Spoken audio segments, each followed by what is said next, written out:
ndumva mfite intimba intera guhimba, nuko nashoboye kuririmba ngo mbabwire inkuru y'ubuzima bwanjye. Gusa aho ndi sinuje, umutima waravunaguritse, mbayeho nariho kuko kubura umuziranenge nakunze. Ushobora kwibaza impamvu iyi nkuru nayise igikomere cy'ubuzima. Iyi nkuru muzagenda mumenya impamvu nayise igikomere cy'ubuzima.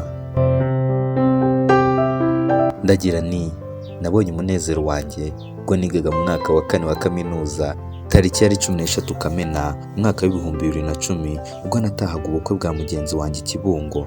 Murabizi iby'ubukwe habamo imyiteguro myinshi kandi isaba ko inshuti zikuba hafi.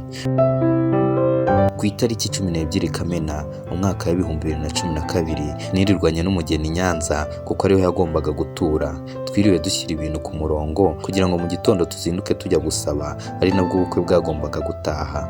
Ku mugoroba w'uwo munsi wari kuba pare w'uwo musore yaraduhamagaye atubwira ko agize ikibazo atakibonetse mu bukwe bwe.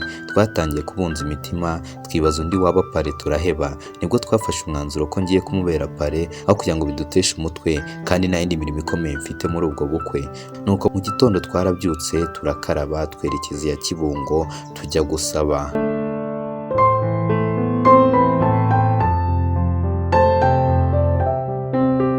Ese wakibaza nyuma byaje kugenda bite? Ese twageze amahoro? Ese ni izihe mbogamizi twahuye nazo igihe twajyaga i Kibungo gusaba? Kora subscribe kugira ngo ubashe gukurikirana inkuru igikomere cy'ubuzima. Mbibutsa ko iyi nkuru ari inkuru izajya ibageraho kuwa mbere, kuwa gatatu ndetse no kuwa gatanu. Kora subscribe kugira ngo utazabasha gucikwa n'ikindi gice gikurikira.